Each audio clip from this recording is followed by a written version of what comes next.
A state of shock is not just what happens to us when something bad happens. It's what happens to us when we lose our narrative, when we lose our story, when we become disoriented. What keeps us oriented and alert and out of shock is our history. So a period of crisis, like the one we're in, is a very good time to think about history, to think about continuities, to think about roots. It's a good time to place ourselves in the longer human story of struggle.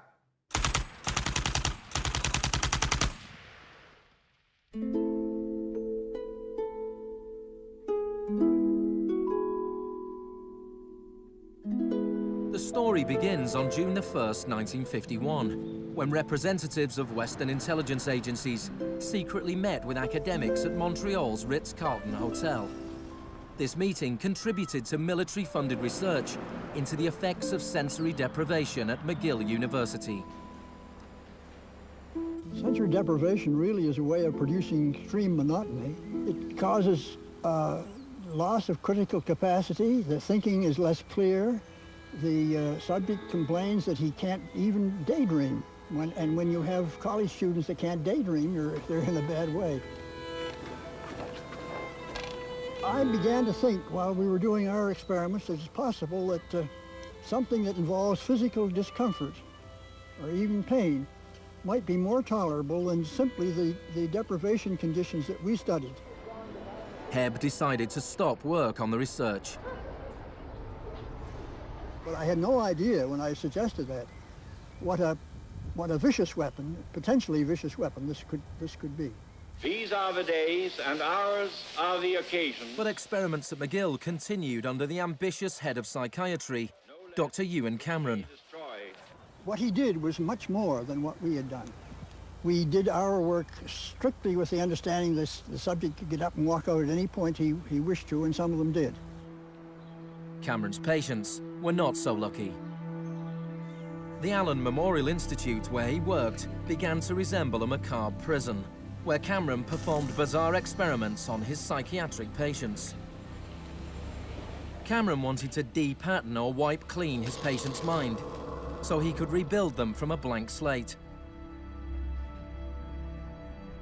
Janine Huard was a young mother of 4, suffering from postnatal depression.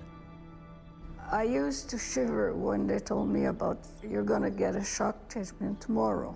I used to shiver. I was so scared of it.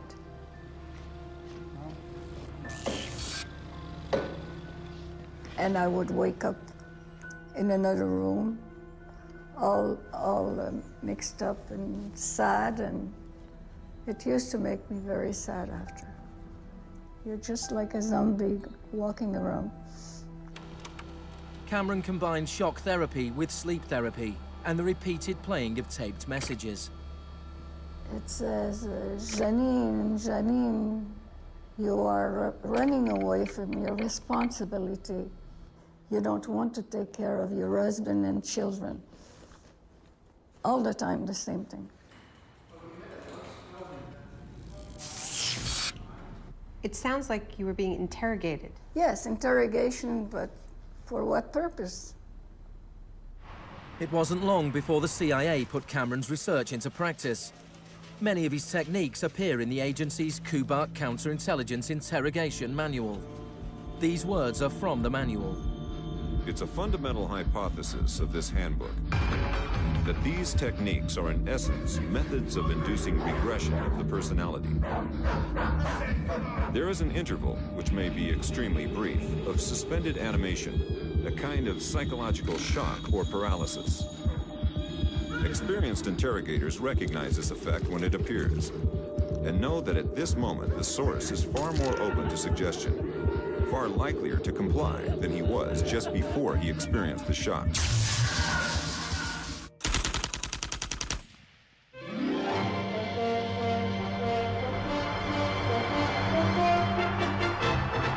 At the same time as Ewan Cameron was conducting his experiments in Montreal, an exponent of another kind of shock was working not so far away. Milton Friedman was teaching economics at the University of Chicago. He believed economic shock therapy could encourage societies to accept a purer form of deregulated capitalism. In October 2008, in the midst of the biggest financial crisis since 1929, Naomi Klein went to the University of Chicago to talk about Milton Friedman. When Milton Friedman turned 90, the Bush White House held a birthday party for him. And everyone made speeches, including George Bush. But there was a really good speech that was given by Donald Rumsfeld. My favorite quote in that speech from Rumsfeld is this. He said, "Milton is the embodiment of the truth that ideas have consequences." What I want to argue here is that the economic chaos that we're seeing right now on Wall Street and on Main Street and in Washington stems from many factors, of course, but among them are the ideas of Milton Friedman. The Wall Street crash of 1929 led to the Depression of the 30s.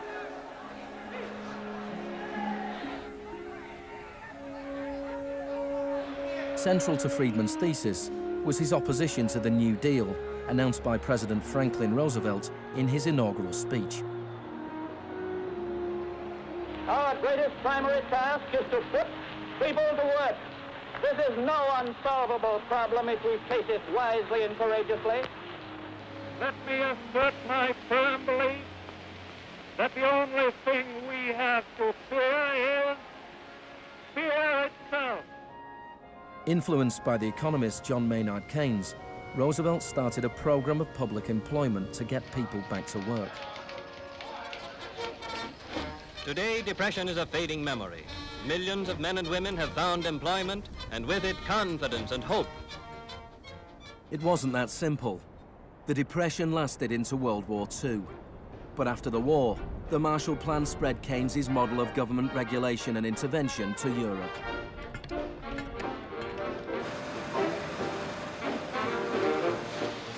His principles were widely accepted,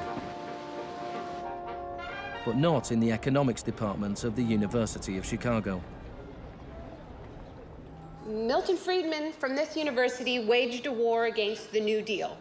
Friedman was a member of a group called the Unpopular Society, led by the Austrian economist Friedrich von Hayek. They believed that if governments stopped providing services and stopped regulating markets, the economy would correct itself. In the 50s, they were seen as cranks, but over the last 30 years, their ideas have become the dominant economic doctrine. The thesis of the Shock Doctrine is that we've been sold a fairy tale about how these radical policies have swept the globe. That they haven't swept the globe on the backs of freedom and democracy, but they have needed shocks, they have needed crises, they have needed states of emergencies. Milton Friedman understood the utility of crisis. Only a crisis, actual or perceived, produces real change. When that crisis occurs, the actions that are taken depend on the ideas that are lying around.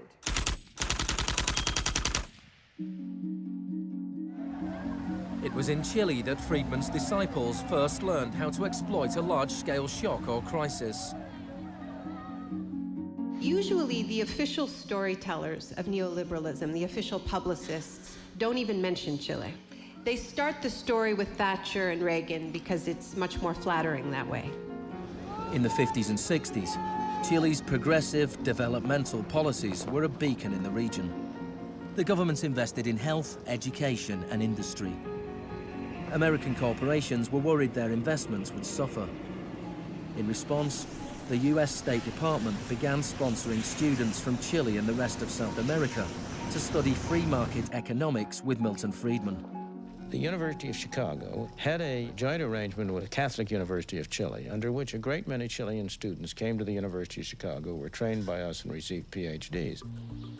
These students went back and taught in Chile. The Catholic University Economics Department in Santiago became a little Chicago school. Arnold Harberger, the economist in charge of the program, described himself as a seriously dedicated missionary. In 1970, Salvador Allende's Popular Unity government won the election on a platform of nationalization of large sectors of the economy. Chile's phone company was majority owned by the US corporation ITT. It spearheaded attempts to stop Allende becoming president. It had the support of Richard Nixon in the White House. I was not there, but I can tell you what we now know to be a fact. He ordered the CIA to prevent Allende from assuming the presidency. And indeed, they tried to get me to lean on the Chilean military right after Allende was elected. Despite the efforts of the CIA, Allende was sworn in as president.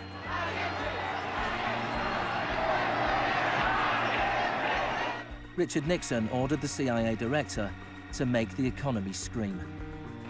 Señor Nixon es presidente de Estados Unidos y yo soy presidente de Chile. Yo no tendré un término despectivo contra el señor Nixon mientras el señor Nixon respete al presidente de Chile. Preparations began for the military coup. The Chilean Chicago boys started work on a 500-page economic blueprint called the BRIC. With US funding, everything was done to destabilize the economy. Truck drivers went on strike, bringing factories and shops to a standstill. There was a failed coup attempt on June the 29th, 1973. And then on September the 11th, with General Pinochet leading the army, the assault began on the presidential palace.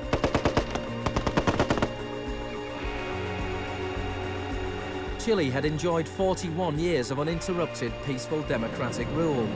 Now it was being violently overthrown.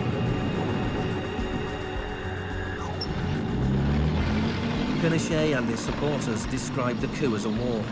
It was certainly designed to look like one. It was a Chilean precursor to shock and awe.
Fuerzas Armadas y de Orden, solo bajo la inspiración patriótica de sacar al país del caos que en forma aguda lo estaba precipitando el gobierno marxista de Salvador Allende.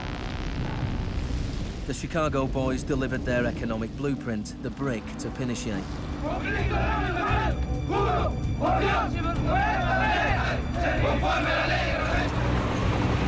In the days that followed, more than 13,000 opponents were arrested and imprisoned.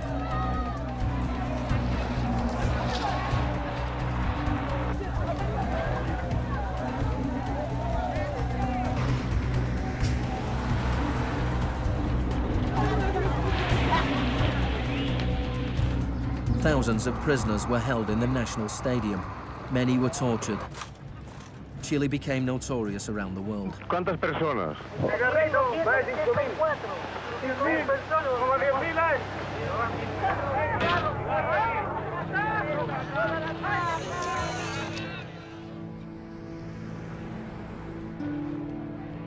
At the beginning of November, 5,000 prisoners were released. The 900 they left behind were transferred to other detention centers.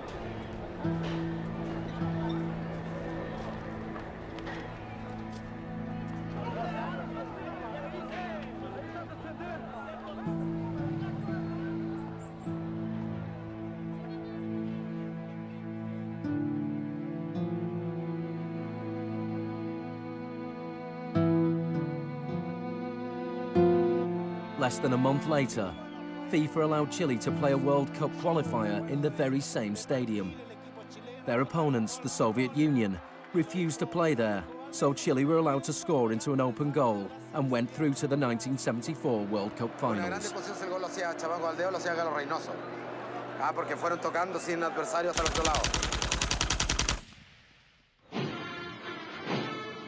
With the population in shock, Pinochet imposed the policies recommended by the Chicago Boys. Removal of price controls, the sale of state companies, the removal of import barriers and cuts to government expenditure. Friedman later openly acknowledged the importance of the Chilean experiment. Here was the first case in which you had a movement toward communism, which was replaced by a movement toward free markets. It didn't work. A year later, inflation was 375% per year, the highest in the world. So in March 1975, Arnold Harberger and Milton Friedman flew into Santiago. He used a phrase that had never before been used in a real-world economic crisis. He called for shock treatment. He said that he was like a doctor that was going to help a country that was suffering an epidemic, and he was simply prescribing the medicine. Friedman wrote that General Pinochet was sympathetically attracted to the idea of a shock treatment, but was clearly distressed at the temporary unemployment it might cause.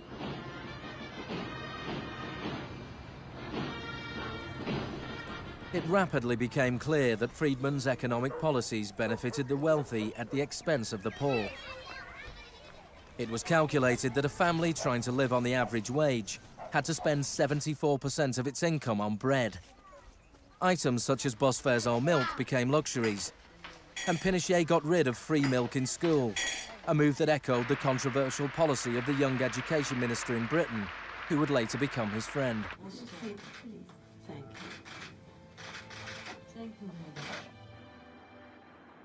In order to enforce these economic policies, there had to be an enemy to fear. Tampoco creo yo que se haya triunfado totalmente sobre el marxismo. El marxismo es como un fantasma. Cuesta mucho tomarlo. Mejor dicho, no se puede tomar.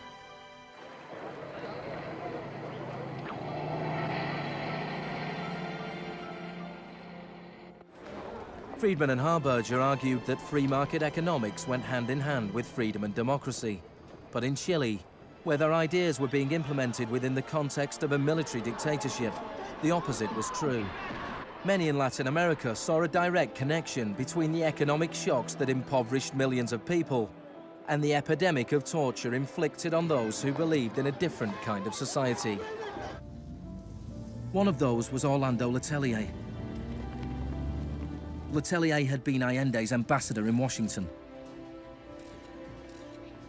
He spent a year in one of Pinochet's prisons before being exiled back to America. In 1976, Letelier wrote, "The economic plan has had to be enforced, and in the Chilean context, that could only be done by the killing of thousands, the establishment of concentration camps all over the country, and the jailing of more than 100,000 persons in 3 years."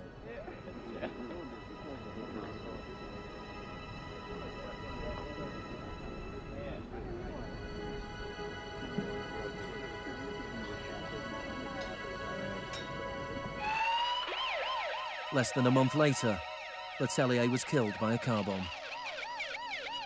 Good evening. A powerful bomb today tore through a car as it was driving along Washington's usually quiet Embassy Row.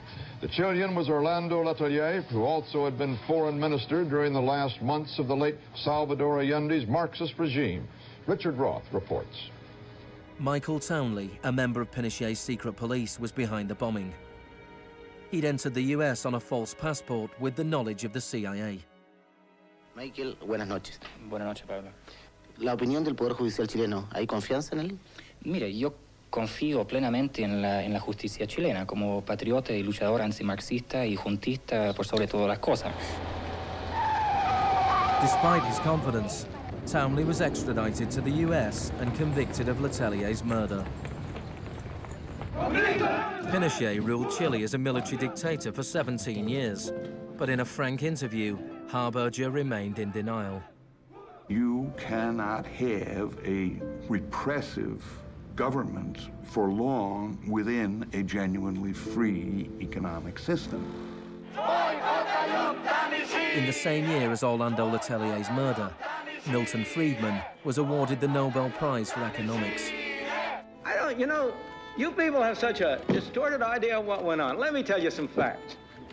Number one, I was offered 2 honorary degrees by universities in Chile before I went down. I refused to take them because those universities were being supported in part by public funds, and I did not want to appear in any way to provide any support to the political system in Chile. I'm not a representative of Chile. I'm not an advisor to Chile. I have no commitments to the government of Chile.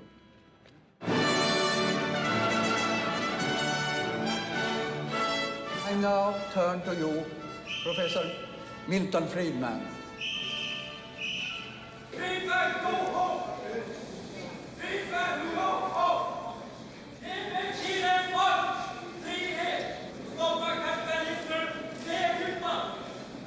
I am very sorry for this incident. It could have been worse.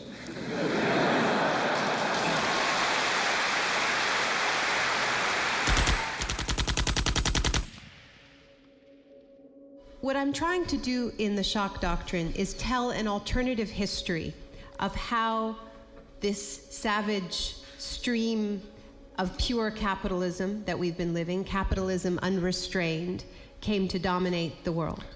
Chile wasn't the only country in South America to adopt Chicago school policies. Friedman's disciples held key positions in Brazil and advised the government of Uruguay. Then on March the 24th, 1976, a military coup overturned the government of Isabel Perón in Argentina. A junta of 3 generals took over the country, led by General Videla. Chicago boys landed key economic posts in the military government. They seized the opportunity for major economic and social re-engineering. And within a year of the coup, wages lost 40% of their value, factories closed, poverty spiraled. Just as in Chile, people had to be terrorized into accepting these economic policies. Videla learned from Pinochet's experience. He adopted the tactic of disappearing people. Striking a balance between public and private horror, disappearances were often carried out in broad daylight, but could always be denied.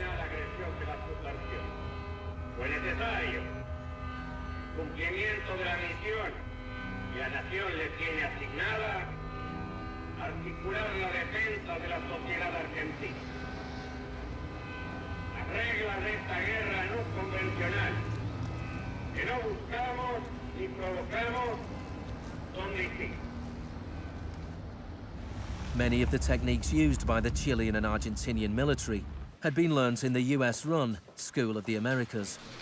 Torture techniques taught, from rape to derobing to torture with pointed objects, breaking of extremities, poking eyes out, branding. In Latin America, there are various regimes which at the moment are abusing human rights. Political murder, torture, deportations, imprisonment without trial, using the techniques they may have learned in this establishment. You may be right. If you can say that the skills which we've taught here have been applied, I can't deny that. The use of torture of a known enemy soldier to gain some kind of military advantage, I think is justifiable and smart. To go beyond that, to use torture techniques merely to intimidate people is completely wrong, unethical and immoral. But in Argentina and Chile, these techniques were not used just on soldiers or terrorists. They were used on students and union members. They were used on anyone who opposed the free market economic policies of the regime.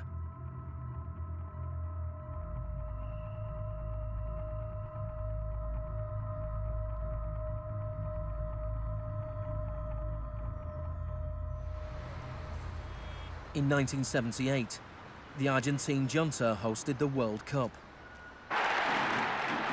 The final was played in the stadium less than a mile away from the biggest detention camp in the country, where thousands of prisoners were held in torture chambers. Decir que con los goles, con el grito de gol, se tapaba la voz de los secuestrados, los gritos de los secuestrados era una realidad. Organización extraordinaria, miles y miles de banderas, miles y miles de gargantas enronquecidas, 25 millones de argentinos que tienen un solo color, el celeste y blanco. El fútbol ha hecho el milagro del país, de este maíz maravilloso que nos siguen atacando a aquellos que... And Argentina took their terror regime one step further than Chile. Among the disappeared were hundreds of pregnant women, women who were allowed to give birth before being murdered. De todas aquellas mujeres que estaban embarazadas, les permitieron tener a sus hijos para una vez que nacieran, sacárselos. Y eso sucedió con 500. Yo soy uno de esos 500. Those children, many of whom were raised by families connected to the military, were a powerful reminder of the junta's project to re-engineer an entire society.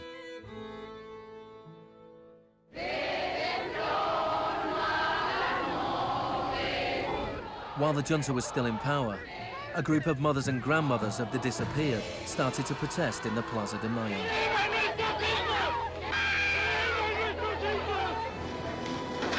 They turned detective, searching for the disappeared children. After the junta collapsed, some were found and reunited with their families. Occasionally they found remains. Mostly they found nothing.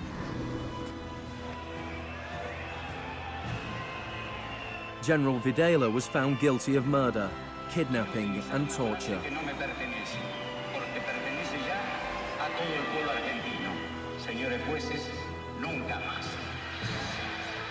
He was sentenced to life in prison.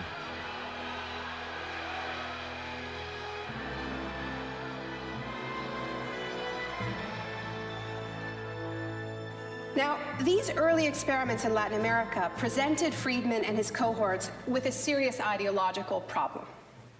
Friedman had promised that these policies would not just make the elites richer, but that they would create the freest possible societies, that this was a war against tyranny, that capitalism and freedom went hand in hand. Yet here we see that in the 70s, the only countries putting these ideas into practice were military dictatorships. Nixon had fully supported imposing these types of brutal free market policies in South American dictatorships. But when it came to domestic economic policy in the United States, where Nixon had to worry about getting reelected, it was a very, very different story.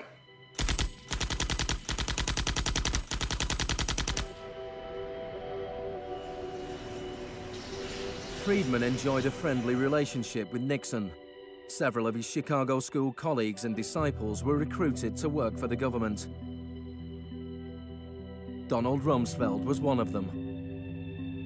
So help me God. Congratulations. Thanks, Bishop. But in 1971, with the economy in a slump, Nixon turned his back on Friedman's ideas and imposed a wage and price control policy. He put Rumsfeld in charge. Which is essentially a problem of supply and demand. I have for long been opposed to the wage and price control. I believe it involves government intervention with the freedom of individuals. I think it's intolerable. The Keynesian policy was a success, and Nixon won a second term with a landslide majority. It was a blow for Friedman. Then in 1979, Margaret Thatcher was elected Prime Minister of Britain. Her intellectual guru was Milton Friedman's old mentor, Friedrich von Hayek.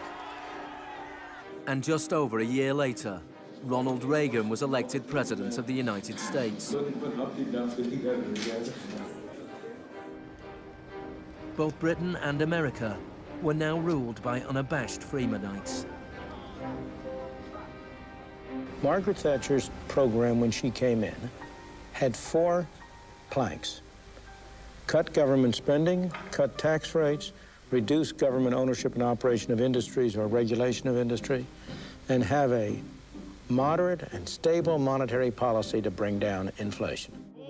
Within her first 3 years in office, unemployment doubled in parts of the economy, leading to waves of strikes. Thatcher's personal approval rating slumped to 25%. There were riots in Britain's major cities. Even Margaret Thatcher's admirers had their doubts. The economic performance of the Thatcher government has been mixed.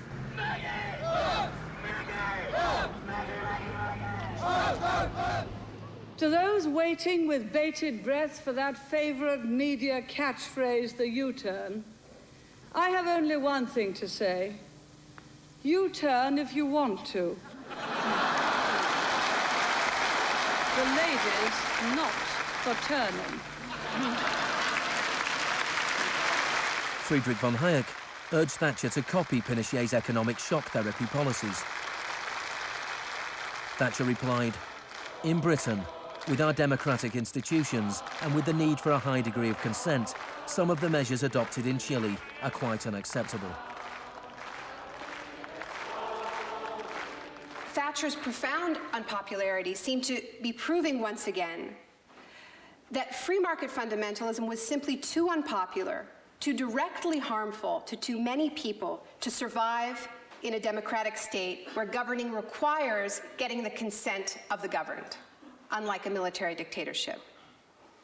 What pulled Thatcher back from the abyss and ultimately saved the project was a crisis. Indeed, it was the ultimate crisis. It was a war. We are here because for the first time for many years, British sovereign territory has been invaded by a foreign power. The government has now decided that a large task force will sail as soon as all preparations are complete. HMS Invincible will be in the lead. Most people in Britain had never even heard of the Falklands. But when Argentina invaded the small group of islands thousands of miles away in the South Atlantic, Thatcher seized her opportunity to prove her credentials as the Iron Lady. Gentlemen, I've just heard that the white flag is flying over Stanley. The war was over in less than 3 months. As the troops returned to Britain, a wave of patriotic celebrations swept the country. Thatcher won the 1983 elections with a massive majority. She could now push through a form of the economic shock therapy witnessed in Chile.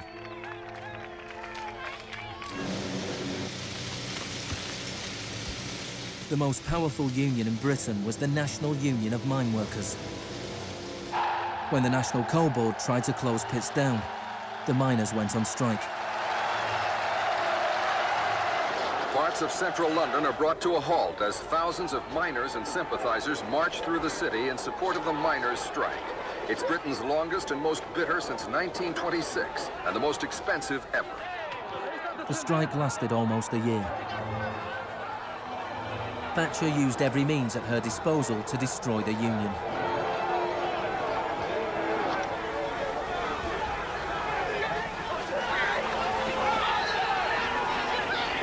Eventually, the miners were defeated. Thatcher used this victory to bring the Chicago School Revolution to Britain. A series of glossy commercials promoted a massive program of privatizations. Thatcher sold off the steel industry, water, electricity, gas, telephones, airlines, oil. Public housing was sold off. Council services put out to tender. In 1986, financial and banking services were deregulated. It was called the Big Bang. No one here tonight needs reminding that the Big Bang is only a beginning. In Britain, before Thatcher, a CEO earned 10 times as much as the average worker. By 2007, they earned more than 100 times as much.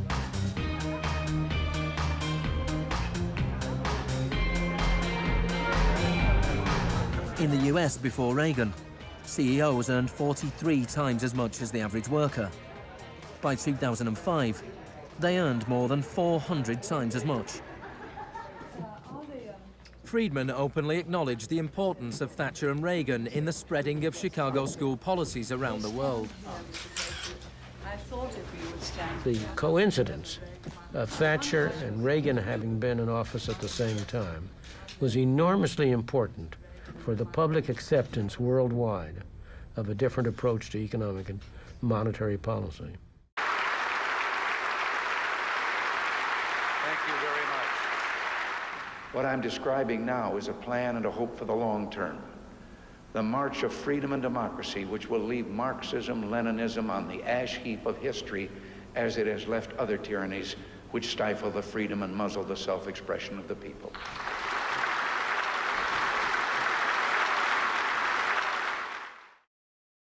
Now, we all know the fairy tale about the fall of communism, that the West under Reagan and Thatcher looked so prosperous to the people of the former communist bloc that they themselves demanded radical free market policies. Now, this really is a fairy tale. It is true that people who had been living under authoritarian communism genuinely wanted democracy. And it's also true that people wanted to be able to go out and buy blue jeans and have Big Macs. That is true. But that does not mean that they wanted the kind of Wild West capitalism of oligarchs gone mad and no social protections that so many Eastern Bloc countries actually ended up with and suffer under to this day. Thatcher had done everything she could to break the power of the unions in Britain. But in 1988, she went to Poland to show her support for the workers' union Solidarity. How do you see the process from where you are now to where you want to be? Strikes in Poland led to Solidarity being allowed to contest a general election in June 1989. This triggered a wave of demonstrations throughout Eastern Europe.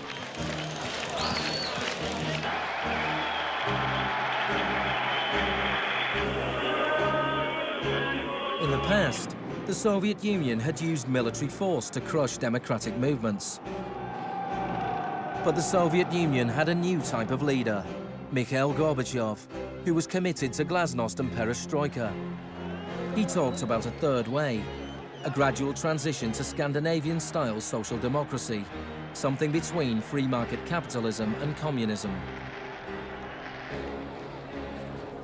Gorbachev charmed the public and politicians of the West.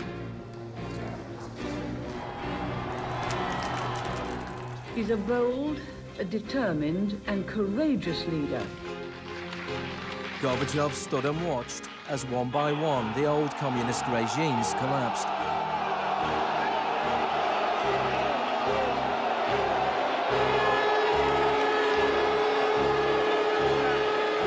At the end of the year, the most famous symbol of the division of Europe came tumbling down.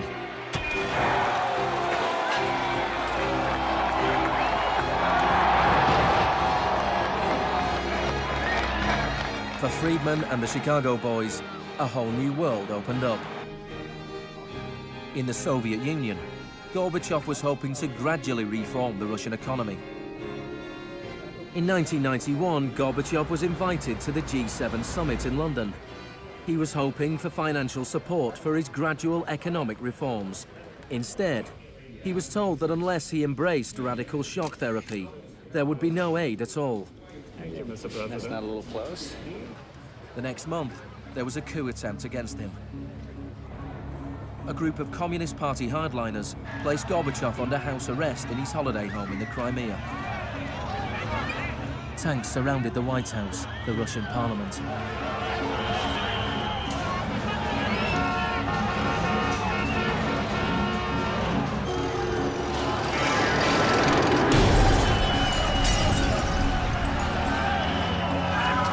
the chaos of street clashes, it was obvious that to reinforce their position, the hardliners would have to resort to violence. Such action between the people and the security forces has not been seen since the early days of the Russian Revolution. By dawn this morning, amid a sea of debris, it was becoming clear that the coup was disintegrating. The Russian parliament building was unscathed. The military had not made their move. Inside, Boris Yeltsin was more powerful than ever.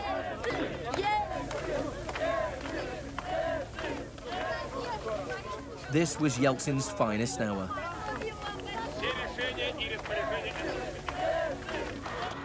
Gorbachev was released and he returned to Moscow, but he had lost much of his power.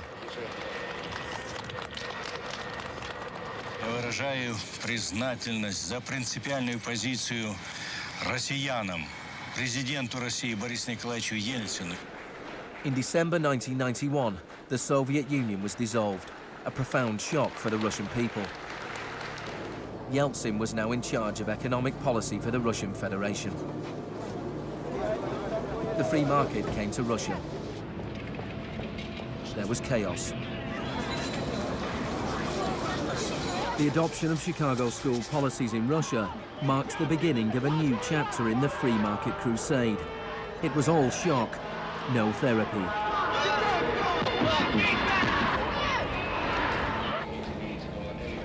Despite the public efforts to promote popular capitalism, the reality was a small handful of businessmen made vast fortunes. State industries were sold off at bargain basement prices. The Russian press dubbed Yeltsin's advisors the Chicago Boys.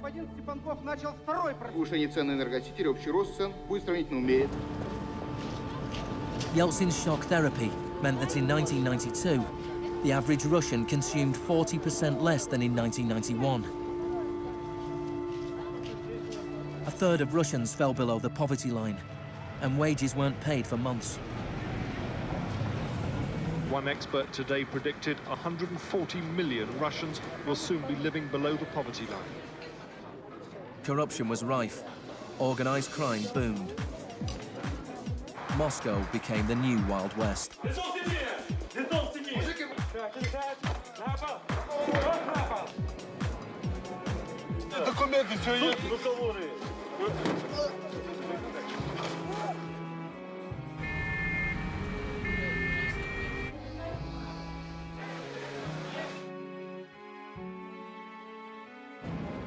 The majority of Russians opposed the Chicago Boys' radical vision for their country. In March 1993, Parliament made a crucial decision. It voted to repeal the special powers it had given to Yeltsin. Yeltsin declared a state of emergency.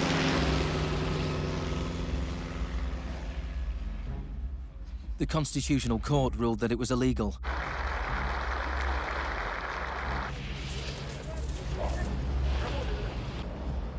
On September 21st, Yeltsin took the Pinochet option and dissolved Parliament.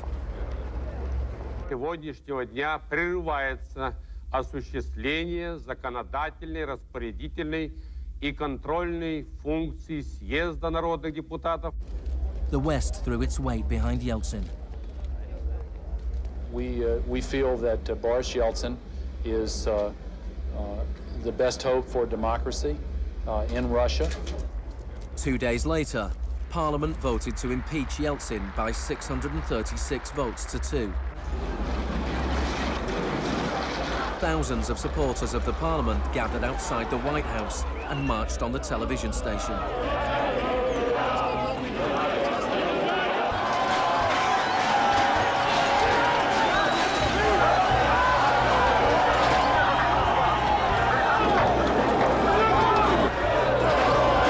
It looked like the supporters of Parliament were winning. Yeltsin flew back to Moscow from his holiday home. That night, 100 demonstrators were killed as the Yeltsin authorities fought back.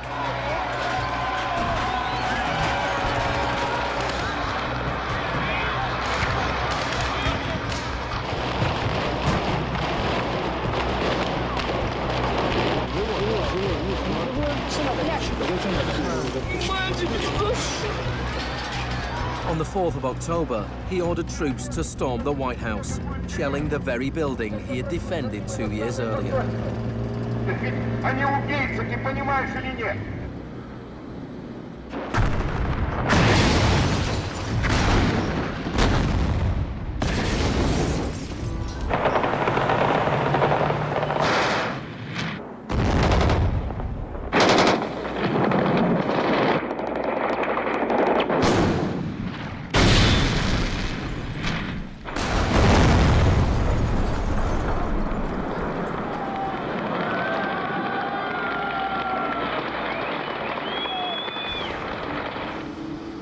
Warren Christopher, the US Secretary of State, said, "The United States does not easily support the suspension of parliaments, but these are extraordinary times."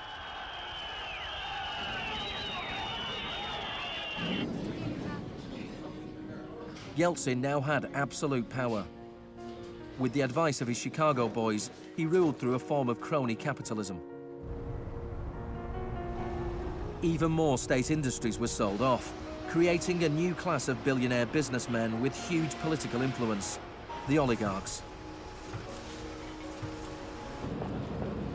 By 1998, 80% of Russian farms were bankrupt and 70,000 state factories were closed. In 8 years, the number of people living in poverty increased by 72 million. Meanwhile, Moscow would go on to have more billionaires than any other city in the world.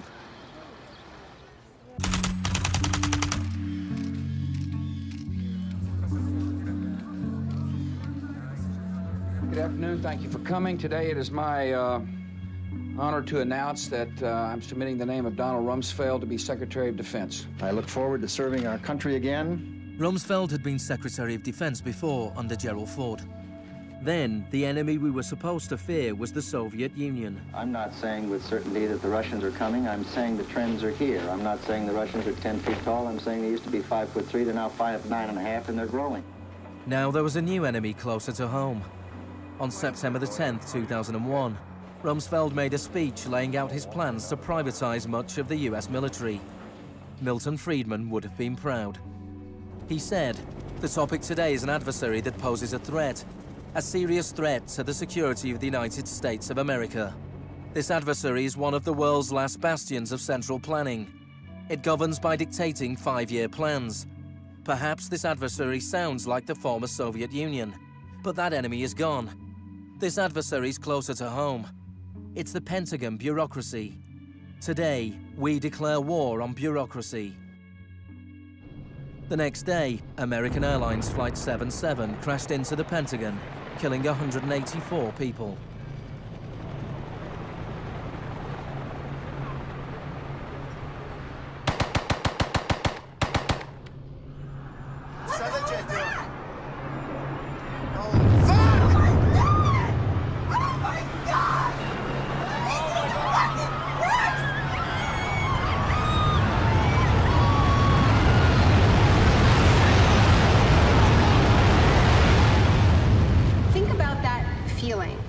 Those attacks. Who are these people? Where did they come from? Why do they hate us? There was a total loss of collective narrative. We were not living in the world that we thought we lived in.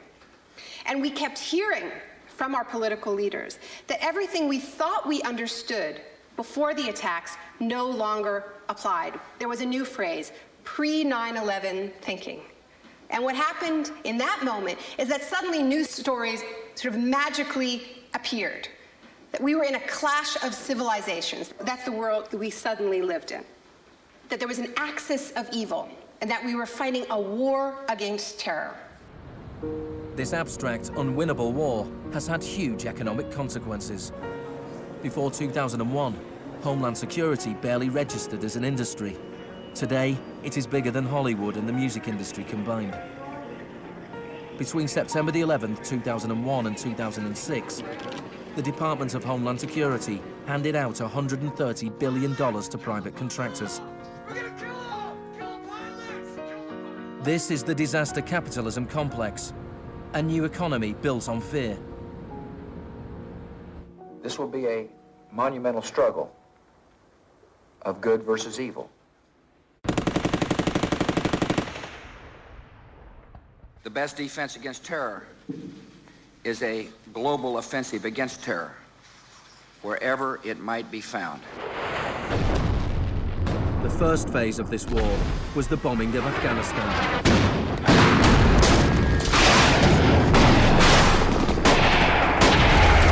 The Taliban government was quickly overthrown. The aftermath of the war was more complicated. Our fight against terrorism began in Afghanistan, but it will not end there. We're primarily looking at detainees that we can use. We're collecting intelligence.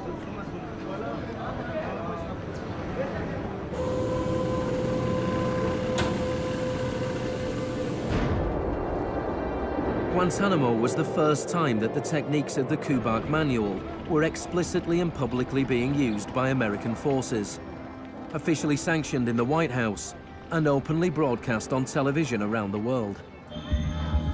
Isolation, both physical and psychological, must be maintained from the moment of apprehension. The capacity for resistance is diminished by disorientation. Prisoners should maintain silence at all times. They should never be allowed to speak to each other. 3 of the prisoners were Asif Iqbal, Ruhal Ahmed and Shafiq Rasool from Tipton in England. They spent more than 2 years in Guantanamo before being released without charge. Mentally, yeah, you couldn't speak to nobody, you couldn't do nothing, you couldn't stand up. And just sitting there, you'd be in your thoughts all the time thinking, what the hell's going on, where the hell am I? And we're going to be staying here for the rest of our lives, and we're going to be going back home. Will we ever see our family again? Of the 779 prisoners that have been held in Guantanamo Bay, only 3 have ever been convicted of any offense.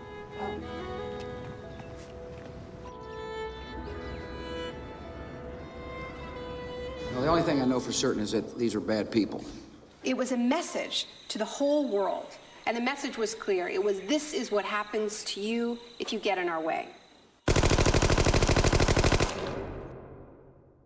The war on terror is not about one man, and it is not about one country. There were many justifications given for the invasion of Iraq.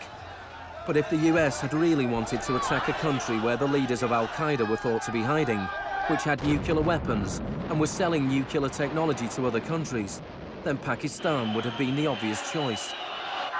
It had close connections to the Taliban and was being run by a military dictator.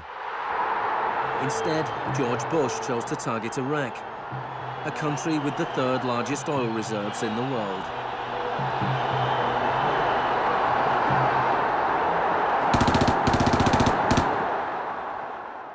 Now, about the Defense Department's war plan. It is not like that for the Gulf War. It's more along the lines of the Panama invasion of 1989.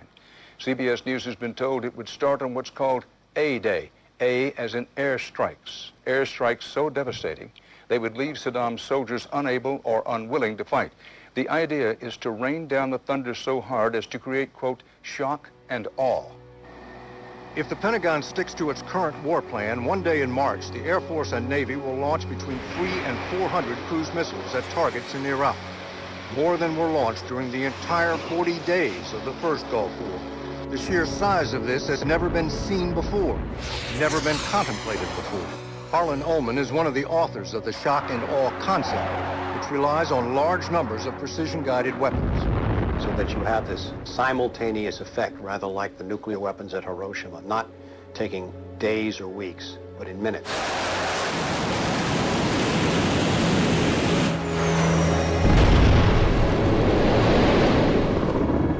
You also take the city down. By that I mean you get rid of their power, their water, and you begin this relentless campaign to wear them down so that 2, 3, 4, 5 days they are physically, emotionally, and psychologically exhausted. Last night, a square mile in central Baghdad seemed like hell on earth. During the first wave of the bombing, the citizens of Baghdad suffered a version of the sensory deprivation described in the Kubark Manual. In the chaos that followed the overthrow of Saddam Hussein, the US did little to stop the looting. Some US officials even thought it gave them a head start on dismantling the Iraqi state. John Agresto, Director of Higher Education Reconstruction, said he saw the looting of schools as the opportunity for a clean start. In fact, before sanctions, Iraq had the best education system in the region. 89% of Iraqis were literate. By contrast, in New Mexico, John Agresto's home state, 46% of the population were functionally illiterate. In Iraq, you had three distinct forms of shock that were all working together and reinforcing each other. You had the shock of the war, which was immediately followed by economic shock therapy imposed under Paul Bremer. And as resistance to that economic transformation, that very rapid economic shock grew, you had the shock of enforcement, including torture. Three different kinds of shock.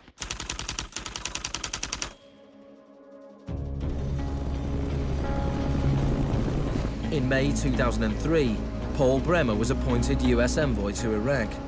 2 weeks after he arrived, he declared the country open for business. We considered that the coalition had very broad authorities to determine the direction of the Iraqi economy. Bremer knew little of Iraq, but he knew about disaster capitalism. He had launched crisis consulting practice at the start of the Homeland Security boom. Today is a very important day in Baghdad. Bremer spent the first 4 months passing classic Chicago school laws. Rumsfeld described Iraq as having some of the most enlightened and inviting tax and investment laws in the free world. One of the first acts of Bremer was to fire 500,000 state workers. This was partly an act of debartification, but slashing governments was also vintage Friedman. Money was promised for reconstruction. Our investment in the future of Afghanistan and Iraq is the greatest commitment of its kind since the Marshall Plan. But in fact, it was just the opposite.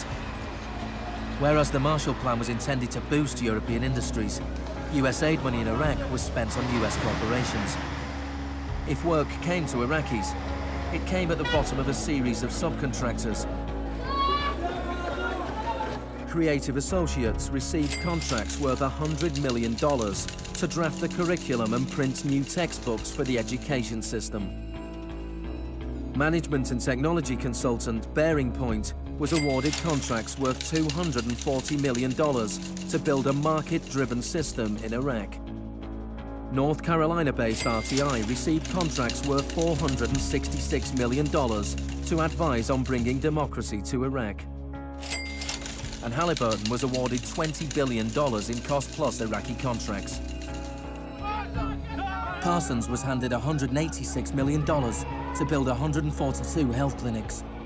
Only 6 were ever completed. Basic electricity and water supplies hardly improved, despite billions being spent in the first 4 years. We're going to succeed here, and when we succeed here, we will have done something important, not just for 25 million Iraqis. We will have done something that serves Western interests in this whole region. Even the new Iraqi currency was printed abroad. Let me show you an example of these notes. The US even paid private contractors to monitor the work of the private contractors who won contracts.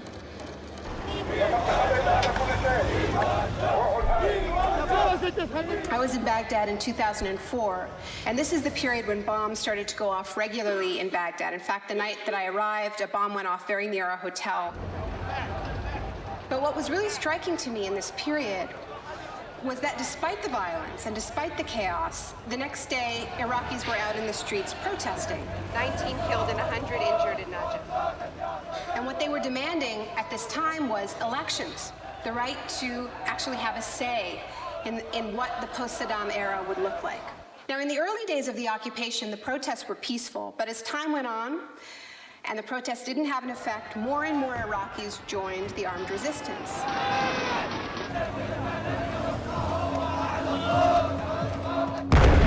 The violence spun out of control.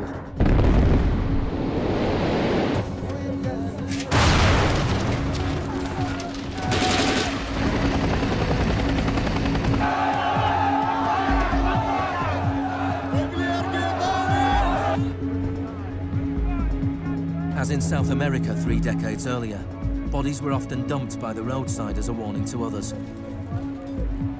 These were Iraq's disappeared.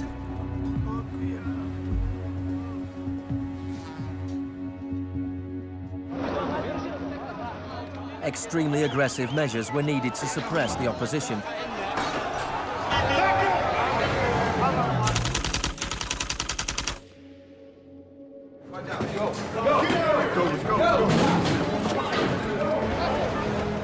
The first 3.5 years of the occupation, 61,500 Iraqis were captured. By spring 2007, 19,000 remained in custody. In prison, they were interrogated using techniques that could be traced to those devised by the CIA from Ewan Cameron's experiments in the 50s.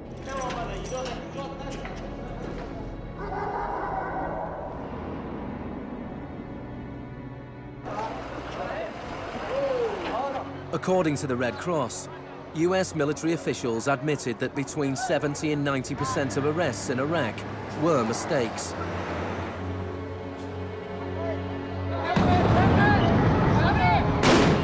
The chaos in Iraq seems like a defeat for shock therapy. But in Iraq, disaster capitalism moved on. Now the disaster itself provided the opportunity for profit.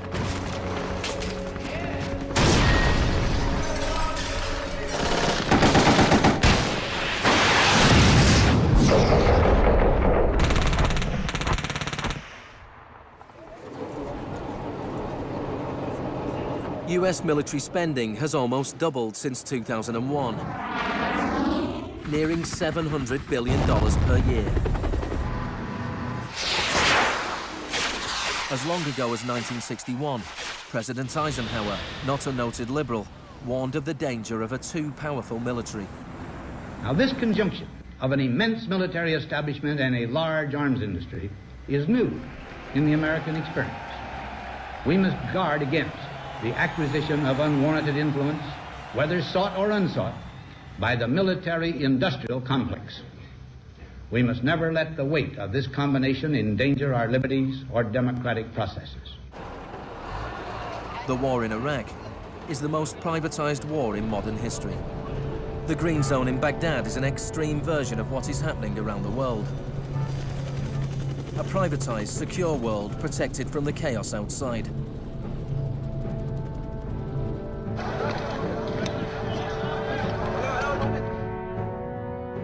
In 1991, in the First Gulf War, for every 100 soldiers, there was one military contractor. In 2003, at the beginning of the war in Iraq, for every 100 soldiers, there were 10 contractors.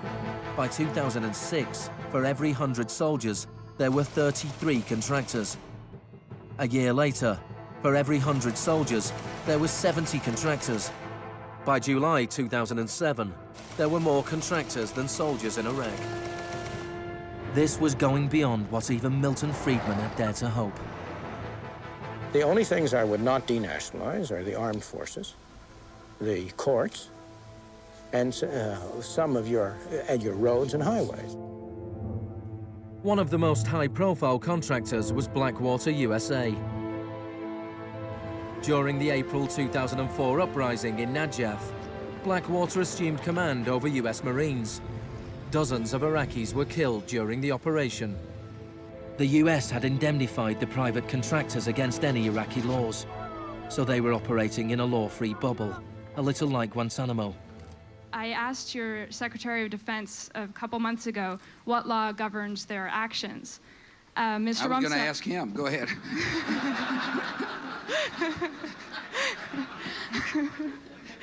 Help. Well, I was hoping... Just as Cameron's shock therapy left his patients confused and broken, so the multiple shocks inflicted on Iraq reduced the country to a lawless, violent, sectarian mess. By the time of Saddam Hussein's execution in 2006, 1,000 Iraqis were being killed each week.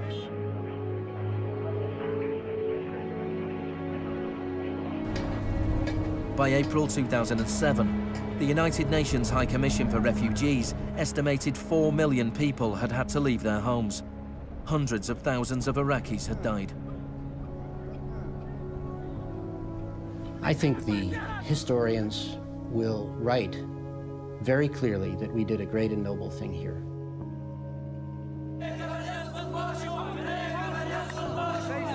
المسيرة بحد ذاتها هي ضد الإرهاب، ضد الإرهاب الأمريكي، لأن الأمريكان يقتلون النساء ويعتقلون النساء ويقتلون الأطفال ويهينون الشيوخ ويقتلون الشباب. أمريكا بحد ذاتها هي الإرهاب.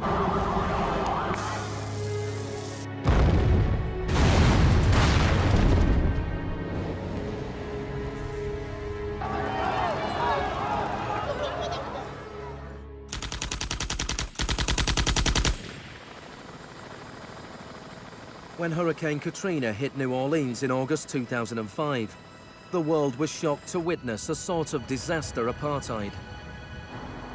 The economically secure drove out of town, while tens of thousands of the vulnerable were stranded with little or no help from the state. I went to New Orleans while the city was still underwater, and what I saw was that what I had witnessed in Iraq was repeating, not in the aftermath of a war, but in the aftermath of a tremendous natural disaster. Milton Friedman died in 2006. His very last piece of public policy recommendation was an op-ed he wrote for the Wall Street Journal 3 months after Katrina. He said, most New Orleans schools are in ruins, as are the homes of children who have attended them. The children are now scattered all over the country. This is a tragedy. It is also an opportunity to radically reform the education system. He was advocating the wholesale privatization of the school system of this city. It was his sort of swan song.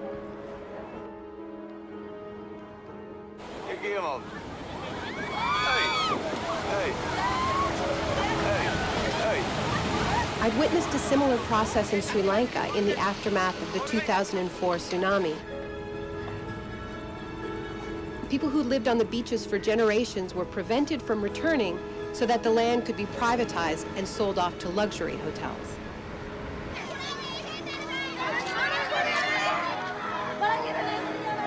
And this is exactly what I mean by the shock doctrine, the systematic raiding of the public sphere in the aftermath of a disaster, when people are too focused on the emergency, on their daily concerns, to protect their interests.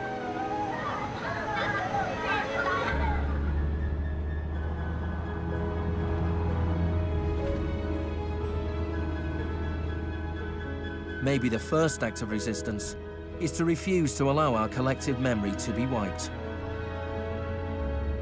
In 2008, Naomi Klein visited Villa Grimaldi with Isabel Morel, the widow of Orlando Letelier. Villa Grimaldi is a memorial to the cruelty of the Pinochet regime and to its eventual defeat. Villa Grimaldi fue el principal centro de tortura mientras se buscaba implementar la política de shock económico. Esta es la que tú señalas en el libro como las casas de uno por uno donde estaban los detenidos en Villa Grimaldi. It's not that I loved Pinochet, but I think that he was our teacher in many things. We learned about evil.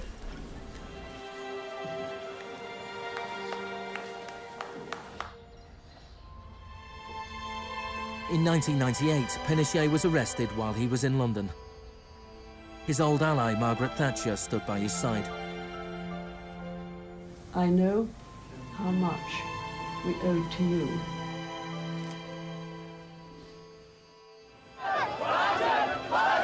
It took 30 years for the economic experiment originally test-driven by Pinochet to make its way around the globe to Iraq.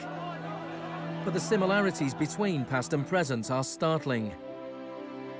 Between Pinochet's concentration camps and Bush's Guantanamo detention center. between the disappeared in Chile and those in Iraq, between the experiments of Ewan Cameron and the torture meted out on the prisoners of Abu Ghraib. These are the days, and ours. He erased all the past. That's why he gave electroshocks. All the past from the patient, and he would implant some new ideas. But Janine resisted. In 1988, the CIA agreed to pay compensation to Janine and other victims of Ewan Cameron's experiments. Janine, are you proud that they tried to break you and that you have fought so hard and won? In a way, I am. In a way, I am. Because I must have some willpower seeds in me. It is very, very hard to fight a government. People would tell me, Janine, you don't fight a government. What's the matter with you? They're too big. But I had faith that we would win.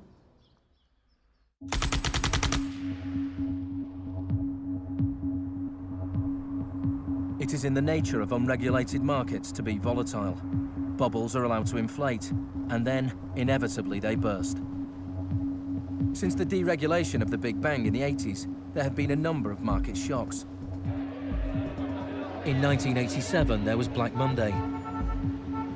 Markets fell spectacularly. It was the largest one-day percentage decline in stock market history.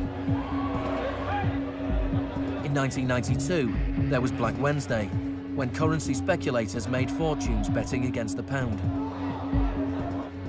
In 1997, there was the Asian contagion. In 1 year, $600 billion disappeared from the stock markets of Asia.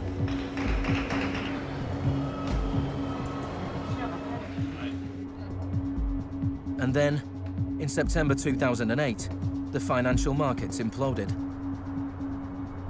The market is not functioning properly. There has been a widespread loss of confidence.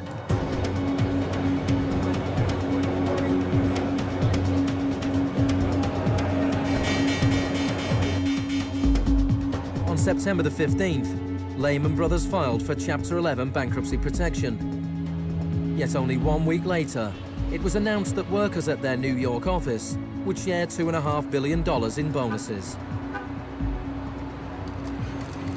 It is estimated that Wall Street firms paid $18.4 billion in bonuses last year, the year of the crash.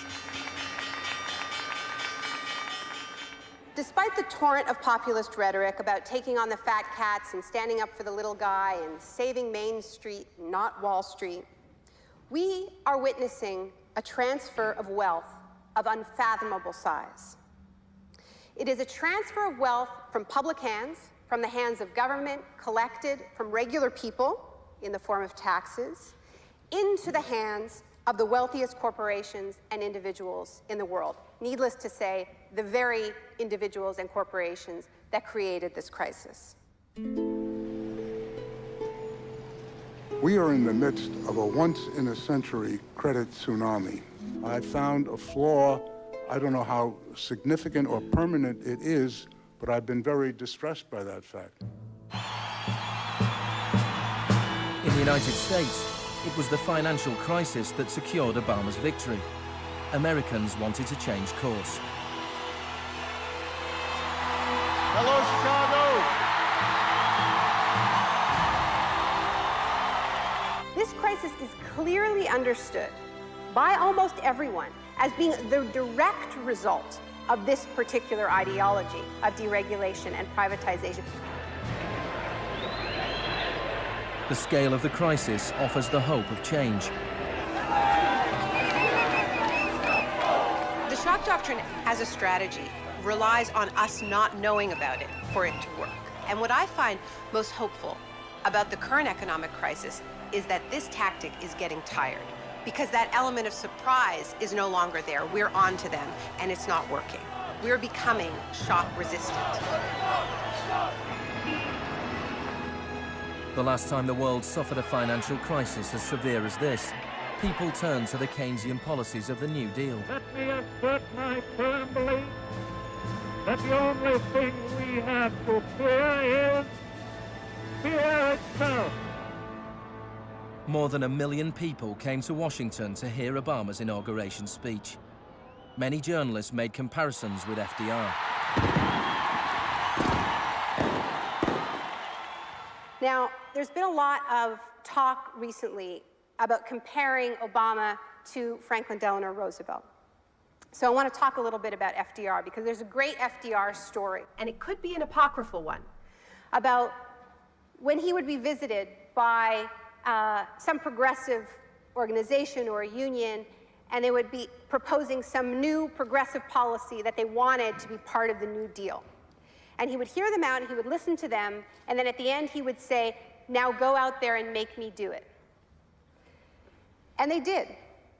In 1937, which was a pivotal year for the New Deal, do you know how many strikes there were in this country? 4,740 strikes, lasting an average of 20 days. Do you know how many strikes there were in 2007? 21. Now, the other reason to remember this history of struggle is that it tells us something very important, something that we need to remember at this moment when so much is at stake. It teaches us that if we want responses to this economic crisis that leave us with a world that is healthier, that is more just, that is more peaceful, we are going to have to go out there and make them do it. Thank you.